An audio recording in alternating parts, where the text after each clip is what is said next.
안녕하세요, 리입니다. 혼자 있는 게 좋아 뉴스 세그먼트 컬처 쇼크 시리즈 그 첫 번째 파트 1 에피소드를 만들어 볼까 합니다. 제가 여행과 어학연수를 통해서 겪었던 큰 문화 차이들을 연애, 음식, 가치관, 데이트, 파티 등등 다양한 카테고리에 나눠서 전달해 드릴까 해요. 특히 이 어학연수와 관련된 썰은 끝이 없네요. 누가 보면 한 1년 이상 갔다 온 줄 알 것 같은데 그 짧게 머문 기간에도 이렇게 수많은 경험을 할 수 있었다는 거에 굉장히 놀랍기도 하고 어학연수를 가지 않았더라면 내 삶은 어떻게 됐을까 라는 생각이 들 정도로 저에게 많은 변화를 가져다 주었어요. 가치관적인 변화도 있고 다른 나라 사람들의 생활 방식 또 엿볼 수 있는 기회가 되면서 거기서 딸려오는 그런 문화 차이들을 이해하고 제 시야를 넓혀주는 계기가 되었습니다. 어쨌든 오늘은 좀 가볍게 썰 풀듯이 얘기할 거니까 캐주얼하게 들어주시면 좋을 것 같아요. 그럼 바로 시작해 보겠습니다. 그럼 첫 번째는 데이팅 앱. 초장부터 바로 흥미로운 주제를 다뤄보도록 할게요. 전 세상에 데이팅 앱이 이렇게나 많은 줄 몰랐습니다. 미드나 리얼리티 쇼 보다 보면 이제 데이팅 앱 이름들이 자주 언급이 돼서 저도 미국 가기 전에 좀 많이 봐뒀거든요. 틴더 같은 경우는 워낙 유명하니까 많은 분들이 들어보셨을 것 같고 그 밖에 라야, 힌지, 범보 등등 정말 많더라고요. 특히 이 라야 같은 경우는 셀럽들도 이용을 한다 합니다. 할리우드 배우들 혹은 가수들도. 그래서 리얼리티 보다 보면 할리우드 배우 누구랑 매치가 됐다는 등 혹은 팝가수 누구의 프로필이 올라와 있는 걸 봤다든 등 이런저런 썰 푸는 장면들이 나와요. 그래서 꽤나 데이팅 앱이 흔하구나. 그리고 셀럽들이 이용할 정도라면 확실히 이 데이팅 앱에 대한 편견이 덜하거나 없겠구나 라는 정도로 제가 좀 추측을 했었죠. 어쨌든 제가 가서 확실히 느낀 거는 개방적입니다. 데이팅 앱에 있어서 정말 누구나 나이 불문 이용하는, 그리고 또 데이팅 앱으로 누구를 만난다고 하더라도 그걸 딱히 그렇게 좀 부정적으로 보는 시선이 확실히 덜한 느낌이에요. 한국보다는. 우리나라는 아직 자만추를 추구하죠. 많은 분들이. 저도 그렇고요. 근데 또 이 자만추라는 게 내 맘대로 안 될 때가 있잖아요. 또 시간은 가고 나이를 먹고 마냥 내가 그냥 가만히 앉아서 기다리기보다는 뭐라도 움직여야 되지 않나라는 생각으로 이런 데이팅 앱을 이용할 수도 있겠죠. 근데 아직까지는 좀 한국에선 폐쇄적인 이미지라고 생각을 합니다. 저는 개인적으로. 그 이유는 일단은 리스크가 크잖아요. 그러니까 위험 요소가 좀 많이 따르죠. 쉽게 말해 누가 나올 줄 알아요. 아무리 사진을 교환하고 몇 날 며칠을 이렇게 채팅을 주고받는다 하더라도 문제는 이제 만났을 때인데 어떤 사람이 나올 줄 알고 변수가 너무 많은 거죠. 하물며 사진이 사칭인 경우도 많은데 뽀샵을 많이 했거나 그러니까 하나 이렇게 마음 편하게 마음 놓고 이용할 수만은 없는 것 같아요. 그리고 무엇보다 목적이 다분하죠. 그래서 장점보다는 좀 단점이 많이 부각되는 건 사실인 것 같습니다. 또 넷플릭스에 몇 년 전에 이 데이팅 앱 사기와 관련된 실화를 바탕으로 한 다큐도 나왔었어요. 다큐라고 하는 게 맞는지 모르겠지만 제목이 틴더 스윈들러였나? 꽤나 히트쳤던 쇼라서 아마 보신 분들도 있을 것 같아요. 쉽게 말해 이제 어떤 남자가 자기를 백만장자로 가장해서 데이팅 앱으로 여성들한테 접근한 뒤에 돈을 갈취해낸 그런 내용인데 그 사기꾼이 꽤나 그럴싸하게 사기를 쳤습니다. 실제 프라이빗 젯을 타고 출장을 다니는 그런 영상을 여자들한테 보낸다든지 데이트 나올 때 명품 시계와 옷 등을 차고 데이트에 나오고 그래서 그렇게 겉모습을 좀 그럴싸하게 치장을 하고 나간 덕에 거기에 속아 넘어가는 케이스가 발생이 된 거죠. 어쨌든 이런 사례들을 접하다 보면 마냥 긍정적으로 보기 어려운 건 사실인 것 같아요. 물론 성공 사례도 있겠죠. 좋은 짝을 만나 결혼까지 꼴이 난, 근데 아직은 성공 사례보단 안 좋게 빠질 가능성이 크기 때문에 오픈마인드로 보기 어려운 건 사실인 것 같습니다. 그래도 확실히 제가 겪어보니까 외국에서는 이미 일상에 만연해 있고 또 딱히 편견 없는 시선으로 본다는 거. 그러니까 편견뿐만이 아니라 그냥 자연스러운 만남의 과정인 거예요. 이제 데이팅 앱도. 뭔가 특별한 그런 수단이 아니라.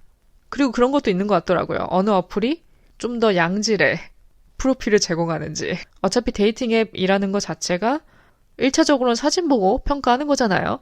사진 보고 스와이프하고 사진 보고 스와이프하고 그렇기 때문에 이왕이면 좀 하이 퀄리티의 프로필을 보유한 그런 어플을 이용하고 싶겠죠, 이용자들은.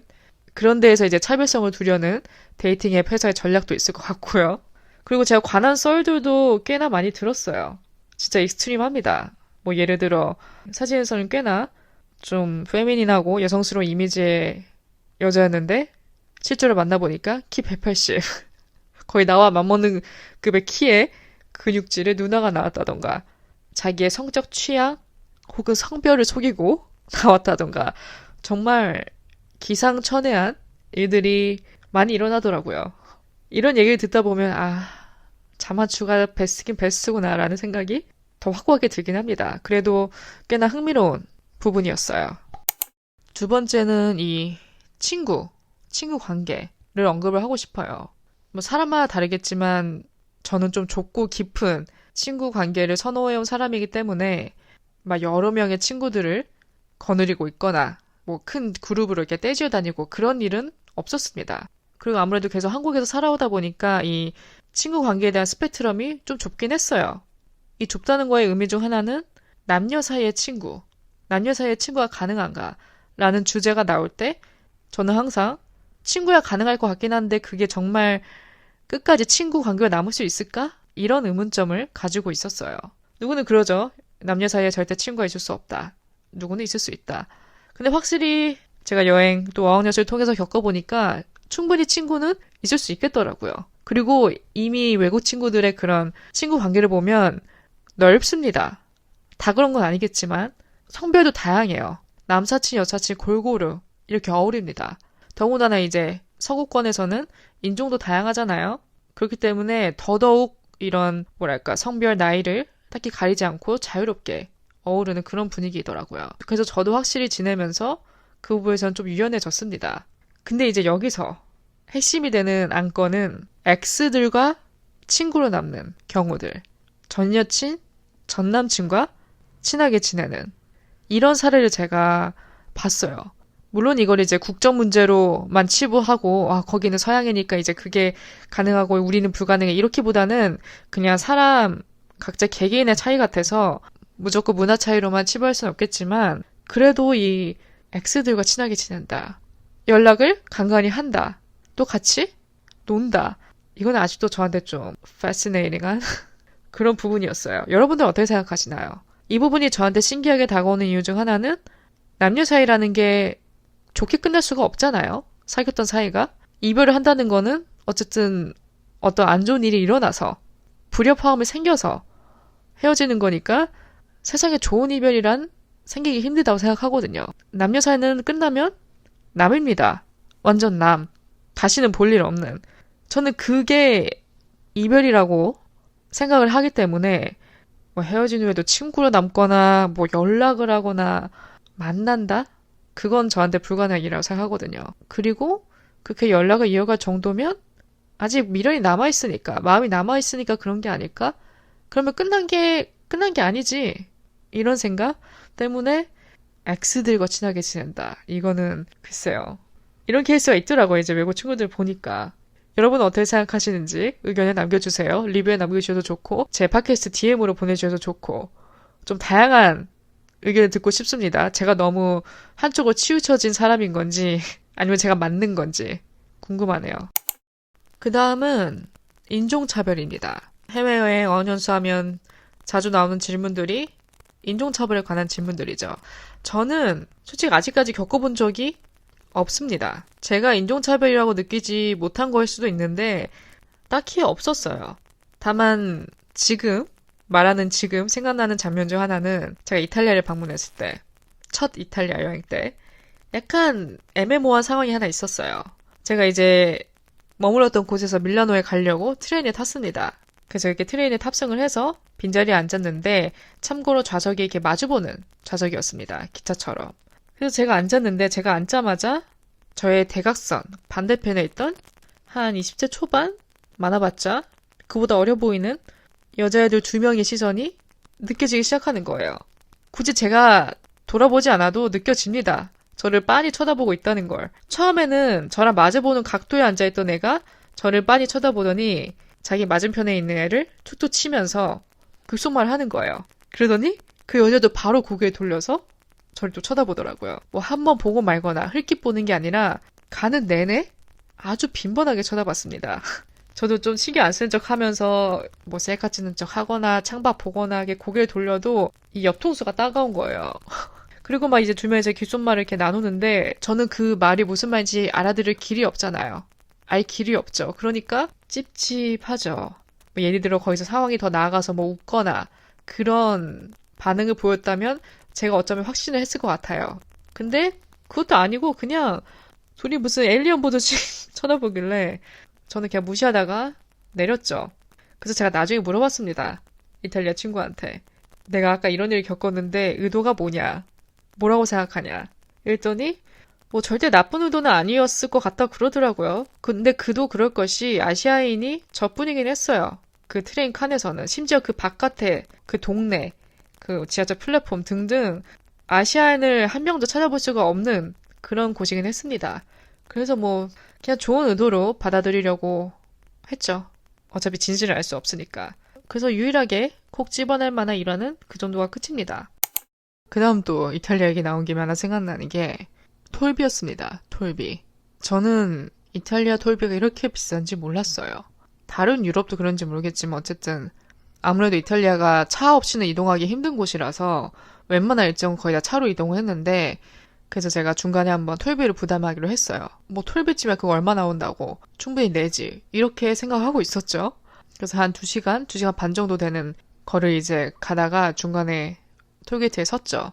세운 다음에 카드로 결제하려고 내밀었더니 얼마인지 아세요? 한화로 3만 원이 넘었습니다. 왕복이 아니에요. 편도로. 21점 몇? 한 22유로 정도 나왔던 거죠. 그러니까 하나로 하면 3만 원이 넘습니다. 충격받았어요, 전. 어떤 기준으로 이런 금액이 책정되는지 아직도 이해가 안 가는데 이 부분은 저도 좀 알아봐야 될 것 같아요. 현지인도 잘 모르더라고요, 이유를. 그냥 원래부터 이랬으니까. 근데 이 정도로 금액이 차이 날 줄은 정말 꿈에도 몰랐습니다. 웬만한 밥값이죠, 솔직히. 차라리 이 돈을 내가 밥값에 썼다면 모르겠는데 톨비로 나가니까 약간 쓰린? 뭐 어쩔 수 없지만 어쨌든 그 길을 왕복을 했으니 6만 원 넘게 나왔죠. 톨비로만. 혹시 이유를 아시는 분이 있으면 말씀해 주시면 좋을 것 같고 여행 가시는 분들이 있다면 특히 차로 이동을 하신다면 이 부분은 꼭 참고하시기 바랍니다. 물론 이게 고정 금액은 아니죠. 더 적게 나올 수도 있고 많이 나올 수도 있는데 어쨌든 한국보다 비싸다는 건 알고 있으면 좋을 것 같아요. 또 이탈리아 갔을 때 생각난 일화 중 하나가 한 레스토랑에 갔을 때였어요. 항상 저는 마지막 날에는 온천으로 마무리를 해주거든요. 여행 일정을. 특히 이탈리아에서는 항상 그럽니다. 어쨌든 이번 여행도 여느 때처럼 온천을 즐기고 밤에 나왔죠. 근데 가기 전에 이제 저녁을 먹고 가고 싶어서 배고프니까 주변에 있는 한 레스토랑에 들어갔습니다. 어쨌든 그렇게 자리를 잡고 앉아서 이제 주문을 하고 제가 옆에를 슬쩍 돌아봤는데 옆에도 이제 커플이 앉아있더라고요. 커플이 식사하고 있는 모습을 보고 있는데 남자친구가 핸드폰에 축구를 켜놓고 보면서 먹고 있는 거예요. 그냥 여성분은 뭐 이미 익숙해진 건지 아니면 마음에 안 드는데 그냥 참고 먹는 건지 모르겠지만 어쨌든 그 여친분도 조용히 자기 밥 먹고 있고 남성분은 먹으면서 계속 축구에 시선이 꽂혀 있는 거예요. 핸드폰을 아예 이렇게 가로로 돌려놔서 옆에 물병에 기대어 놨더라고요. 그러니까 대놓고 보고 있는 거죠. 솔직히 좀 놀랍긴 했어요. 뭐 중간중간에 잠깐 보는 것도 아니고 아예 대놓고 핸드폰을 펼쳐놓고 보고 있으니까 이런 경우가 많나? 그래서 궁금하더라고요. 그래서 물어봤더니 이런 커플이 은근히 많다 하더라고요. 특히 이제 축구에 열광하는 그런 남친을 둔 커플이라면 축구 마니아들이라면 축구 경기에 집착하는 모습을 보인다 해요. 물론 모든 커플이 그러진 않겠지만 근데 저로서는 좀 이해할 수가 없었죠.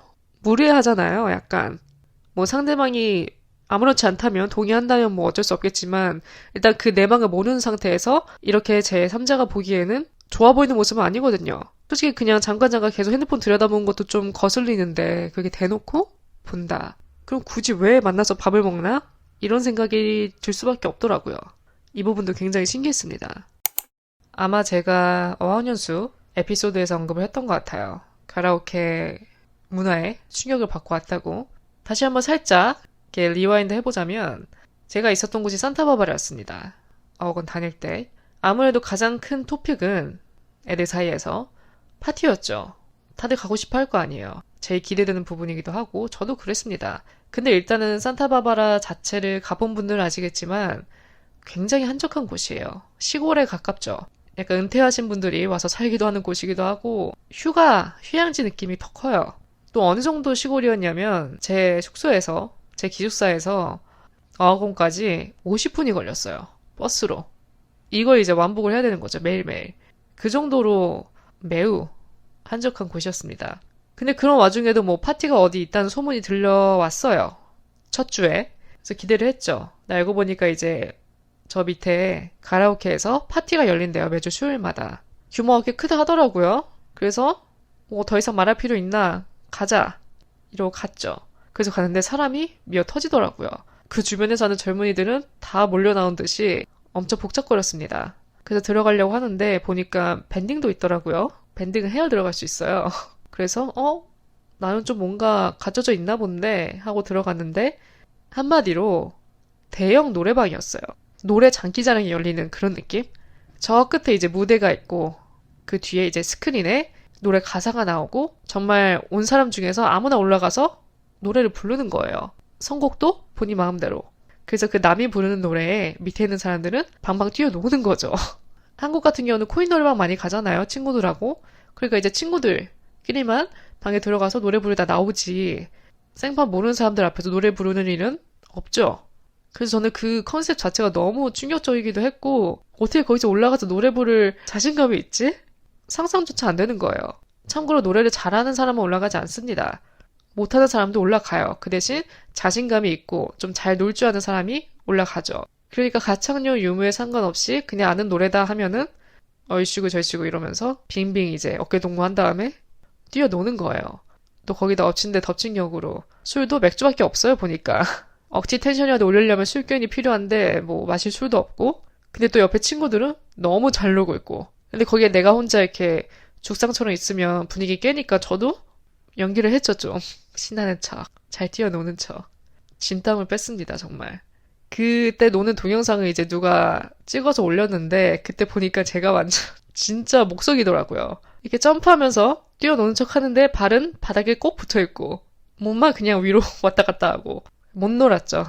그래서 그 가라오케 문화는 저와는 너무 상극이었고 그 동네 자체에 클럽, 라운지바 그런 게 전혀 없었기 때문에 오직 파티만 존재했어요.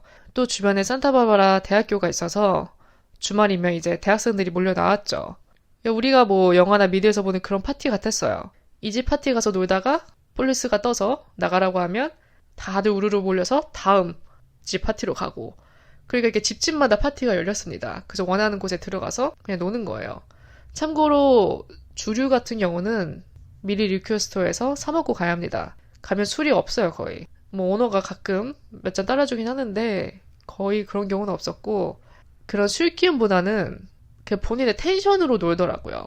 언제 한 번은 진짜 큰 규모의 파티에 간 적이 있는데 집도 크기가 컸어요. 집이라기보다 약간 맨션 같은 느낌으로 유닛이 여러 개 있는 그런 대형 하우스에서 큰 파티가 열렸죠. 미국인들 정말 크레이지하게 노는 게 스케일이 큽니다. 막 난간에 붙들어서 흔들어대거나 막 소리 지르다가 알죠? 그 콘서트의 가수처럼 뒤로 떨어지는 거 그리고 밑에 있는 사람들이 받고 정말 그러고 노는 거예요. 나름 놀려고 가는데 그런 텐션 분위기에 오히려 압도돼서 나오는 솔직히 저는 좀 힘들었어요. 적응하기가. 저는 개인적으로 좀 인티메트한 거. 한 4명 정도만 이렇게 적당히 모여서 얘기하면서 술 마시고 그냥 흥얼거리는 그런 정도가 딱 좋은데 파티 같은 경우는 너무 스케일이 크니까 저 같은 사람은 못 놀더라고요. 그래서 제가 어학원 다니는 동안 겪었던 파티는 그닥 제 취향이 아닌 걸로 판명이 났고 오히려 저는 LA에서 혼자 지낼 때 갔던 그런 클럽, 라운지바 그런 데가 훨씬 잘 맞았습니다. 일단 연령대도 맞고 어른들만 있고 이게 가장 좋았죠. 어른들만 있다는 게 적당한 그 음악 볼륨에 너무 그렇게 다들 미친 듯이 뛰어노는 그런 것도 아니고 파티보다는 좀 더 얌전한 템포로 그게 노는 게 좋더라고요. 그리고 무엇보다 옆에 있는 사람과 어느 정도 대화는 돼야 되잖아요. 파티에서는 그런 걸 기대할 수가 없어요. 친밀감을 기대하기 어렵죠. 이 파티에 관한 디테일은 제가 또 나중에 에피소드를 하나 만들어서 여러분께 전달해드리도록 하겠습니다. 몇 가지 썰이 더 있거든요. 그 다음은 더치페이입니다.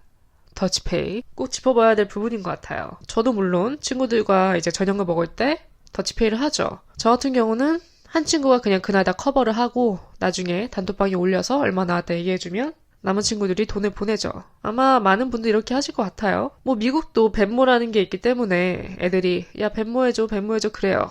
그러면 스플릿해서 돈을 보내주면 됩니다. 근데 이탈리아에서는 사람마다 좀 다른 것 같더라고요. 제가 본 장면 중에 대부분은 그 자리에서 현금으로 스플릿을 하더라고요. 어른들도요. 보통 저 같은 경우는 이제 어른들과 식사할 때는 그냥 한 명이 다 내거나 만약에 나중에 스플릿을 한다 해도 그 자리 벗어나서 카톡으로 단톡방에 쏴주던가 그런 식으로 하는 경우는 많이 봤어도 이렇게 식사 자리에서 현금으로 다 내는 경우는 좀 드물었어요. 제가 본 것 중에는. 물론 거기도 어플이 있겠죠. 그래도 확실히 스플릿이 현금으로 이루어지는 경우를 더 많이 봤습니다. 그 부분도 좀 신기했고 제가 미국에 있을 때는 어학연수 편에서도 말했지만 어학원 친구들이 저보다 많이 어렸어요. 미성년자가 거의 대부분이었습니다. 그래서 제가 어느 날 한 친구를 사귀어서 이제 그 친구가 코리안 바베큐 꼭 먹어보고 싶다 하더라고요. 그래서 같이 갔어요. 그래서 밥을 먹고 계산을 하려고 하는데 이 밥을 먹은 친구가 그때 당시에 19살이었어요. 그래서 저는 뭐 어차피 첫 식사이기도 하고 뭐 친구가 아직 어리니까 이제 그런 걸 좀 감안해서 혹시 이 친구가 돈이 부족하다 하면 내가 좀 더 내거나 아니면 사던가 해야겠다 이제 그렇게 생각하고 있었는데 그 친구가 정말 한사코 거절을 하더라고요. 참고로 일본 친구였습니다. 절대 안 된다고 그러더라고요. 그래서 정말 딱 정확하게 계산을 해서 자기 분량의 돈을 내더라고요. 물론 이게 정상이긴 하죠. 그리고 얼마나 깔끔해요. 좋죠. 제가 외국 친구들을 만나기 전에는 약간 선입견이 있었거든요. 혹시라도 나이를 무기 삼아서 좀 덜 내려거나 좀 계산적이게 되는 그런 행동을 발견하게 될까봐 좀 걱정했는데 어학원에서 만나던 모든 친구들이 계산 앞에서는 확실히 칼 같았어요. 정확하게. 절대 뭐 슬쩍 얹혀가려던가 그런 뉘앙스 없이 깔끔하게 했습니다. 그래서 그 부분은 너무 다행이었죠. 얘기하다 보니까 또 한 가지 빼먹을 수 없는 게 공공장소 중 지하철인 것 같아요. 보니까 이탈리아에서는 지하철 내에서 음주가 가능하더라고요. 뭐 아니면 원래 안 되는데 사람들이 하는 건지 모르겠는데 전에 지하철을 한번 탔는데 어느 한 커플이 손에 맥주병 하나씩을 들고 있더라고요. 들고 이제 얘기를 나누는 그런 모습을 봤는데 그거 보고 놀라지 않을 수가 없는 게 뭐 음식도 아니고 음주를 한다? 이거는 생각해보지 못한 개념이라서 와 한국에서는 상상도 할 수 없는 일인데 약간 그 부분도 좀 쇼킹했고 특히 지하철 하면 뉴욕 지하철이 또 악명이 높죠. 제가 리스에서 본 것만 해도 정말 수십 가지인데 그중에 하나 가장 인상이 남는 건 뉴욕 지하철에서 어느 한 남성분이 앉아서 아이스크림을 먹고 있는 거예요. 그걸 누가 이제 찍은 거죠. 제가 봤을 때 그냥 몰래 찍은 것 같아요. 어쨌든 아이스크림을 드시고 계시는데 아이스크림이 컵 아이스크림이었어요. 퍼먹어야 되는. 근데 뭐 수저나 뭐가 없었나 봐요. 근데 또 아이스크림을 너무 먹고 싶고 그런 나머지 그분이 이제 카드로 이 크레딧 카드로 아이스크림을 떠먹고 있는 거예요. 그러니까 카드를 스푼 삼아서. 근데 정말 그 먹는 모습이 뭐랄까 뭐 옆에 누가 나를 쳐다보든 누가 날 뭐라 하든 그 아무것도 안 들려. 지금 이 순간에 나와 오직 아이스크림만 존재한다. 이런 느낌으로 정말 무아지경으로 먹고 있는 그 모습을 보면서 참 뭐라 설명할 수 없지만 네 여러모로 정말 쇼킹했습니다. 위생상이 좀 어긋나겠죠. 솔직히 말하면. 근데 뭐 얼마나 또 먹고 싶었으면 아이스크림을 그렇게 해서라도 먹을까 참지 못하고 지하철 안에서 지금 생각해도 그건 진짜 아이코닉한 릴스 중 하나였어요. 제가 본 것 중에. 마지막은 팁, 배달 문화를 한번 짚어보고 마칠까 합니다. 팁과 관련된 썰이 하나 있는데 뭐 미국은 팁의 나라다 보니까 팁을 내게 되는 상황이 꼭 발생하죠. 저 같은 경우는 한 번은 샌프란에 친구들과 놀러 갔을 때 차이나타운의 한 중국집에 갔습니다. 그때 이제 식사를 하고 나서 계산을 하려고 이제 각자 저마다 달러를 꺼내고 모은 다음에 이제 주인분한테 드렸는데 그 주인분이 팁을 달라고 하시더라고요. 그러니까 이런 뉘앙스였어요. 이게 다냐? 팁을 더 내야지. 이런 뉘앙스였습니다. 그래서 팁을 더 드리고 나왔던 그런 기억이 있고 두 번째는 제가 혼자 겪은 건데 속눈썹 연장 샵에서 한번 겪었습니다. 제가 원래 여행 가기 전에 항상 연장을 해요.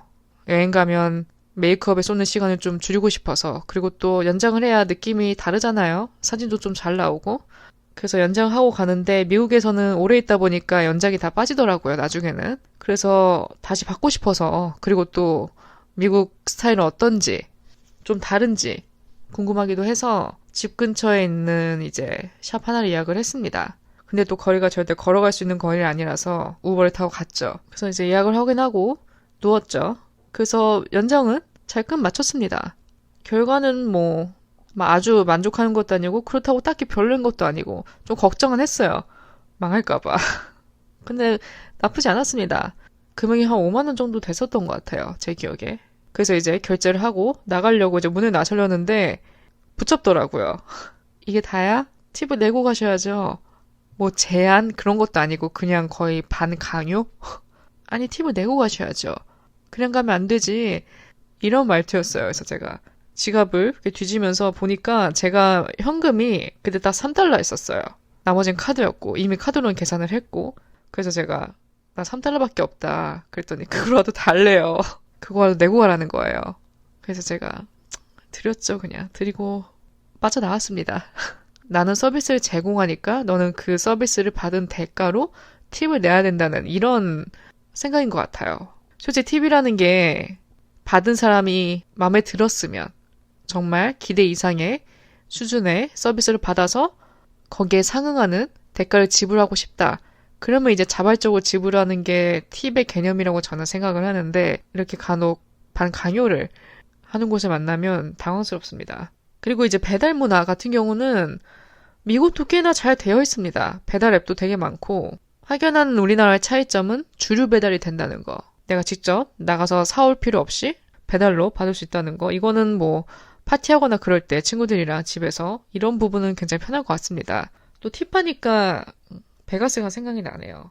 베가스 호텔 카지노 내에서는 술이 무료입니다. 저도 가서 알았어요, 이 부분을. 전혀 몰랐는데 굉장히 신세계라고 생각을 했죠. 아니, 오락을 즐기는 것뿐만 아니라 술도 같이 겸비할 수 있다는 게 그것도 공짜로. 그러면 뭐 나쁠 게 있나? 이렇게 생각을 했는데 보니까 팁을 줘야 되더라고요. 그리고 다 팁을 주더라고요. 이 술을 서빙해주는 직원한테 보통 2달러씩 그냥 주더라고요. 그러니까 어떻게 보면 무료는 아닌 거죠. 다만 저렴한 가격에 마음껏 시킬 수 있다는 거. 네, 오늘 에피소드는 여기까지입니다. 약간 아쉬움이 있어요. 생각날 거리가 더 많은데 이미 뇌의 용량 가득 차서 더 이상 뭘 꺼내야 될지 모르겠는. 그래서 아마 또 조만간 파트 2가 나오지 않을까라는 생각이 들어요. 그리고 또 앞으로 여행을 하다 보면 계속 생기겠죠. 이런 문화 차이가. 어쨌든 오늘은 최대한 생각나는 내용을 바탕으로 이야기를 전달해 드렸는데 앞으로도 또 생기는 흥미로운 썰들, 문화 차이를 겪은 순간들이 생긴다면 여러분들에게 공유를 해드리도록 할게요. 오늘도 저희 에피소드 들어주신 모든 분들 감사드리고요. 내용이 마음에 드셨다면 별 5개와 좋은 리뷰, 또 궁금하신 점도 남겨주시면 좋을 것 같아요. 남은 하루도 잘 보내시고 저는 또 다음 에피소드로 찾아뵙겠습니다.